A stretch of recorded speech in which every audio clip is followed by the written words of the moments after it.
Hi friends, welcome to my channel mango official 24. ఈరోజు కాకరకాయ tomato fry curry ఎలా తయారు చేసుకోవాలో మీకు ఈ వీడియోలో తయారు చేసి చూపిస్తాను. ముందుగా కాకరకాయలని ఈ విధంగా గీక్కొని కట్ చేసుకొని పెట్టుకున్నాను ఫ్రెండ్స్. ముందుగా మనం కాకరకాయలు కట్ చేసుకున్న దాంట్లో పసుపు యాడ్ చేసుకుంటున్నాను.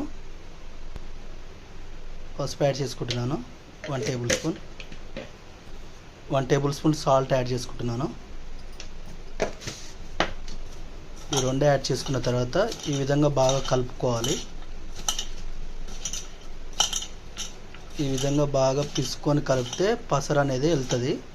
కాకరకాయ ఫ్రై అనేది చేదుగా ఉండదు. ఈ విధంగా కలుపుకొని ఒక 10 నిమిషాల పాటు పక్కకు పెట్టుకోవాలి. 10 నిమిషాల తర్వాత కాకరకాయల్ని బాగా పిండుకోవాలి. రసం వెళ్తుంది, చేదు పసరు లాంటిది వెళ్ళిపోతుంది అన్నమాట. ఈ విధంగా పిండుకొని ఒక బౌల్లోకి వేసుకుంటున్నాను.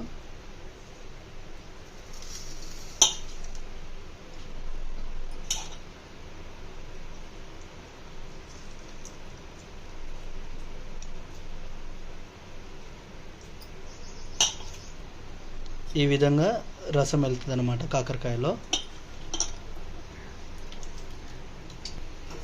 స్టవ్ పై ఒక ప్యాన్ పెట్టుకున్నాను. 3 టేబుల్ స్పూన్ ఆయిల్ తీసుకుంటున్నాను.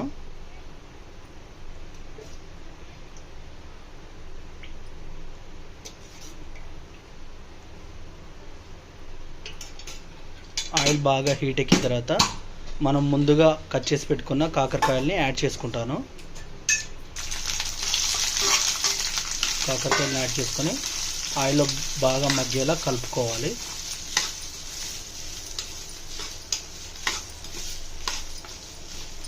ఆయిల్లో మగ్గేలా ఈ విధంగా కలుపుకోవాలి. ఈ విధంగా బ్రౌన్ కలర్ వచ్చేలాగా కాకరకాయల్ని ఫ్రై చేసుకోవాలి.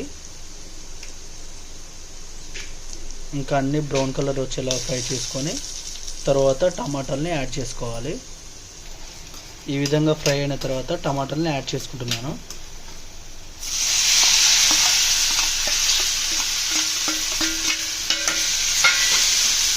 టమాటాలను యాడ్ చేసుకొని బాగా ఆయిల్లో కలుపుకోవాలి.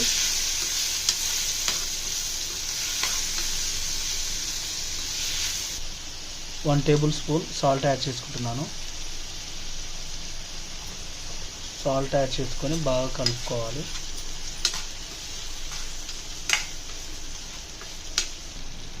ఇలా ఫ్రై అయిన తర్వాత రుచికి సరిపడా కారంని యాడ్ చేసుకుంటున్నాను. కారం యాడ్ చేసుకొని ఈ విధంగా బాగా కలుపుకోవాలి, ముక్కలకు పట్టేలాగా. 1 టేబుల్ స్పూన్ ధనియాల పొడి యాడ్ చేసుకుంటున్నాను. ధనియాల పొడి యాడ్ చేసుకొని ఈ విధంగా బాగా కలుపుకోవాలి. ఎంతో రుచికరమైన కాకరకాయ టమాటా ఫ్రై కర్రీ రెడీ అయిపోయింది. ఫ్రెండ్స్, మీకు ఈ వీడియో నచ్చినట్లయితే ప్లీజ్ షేర్, సబ్స్క్రైబ్, లైక్.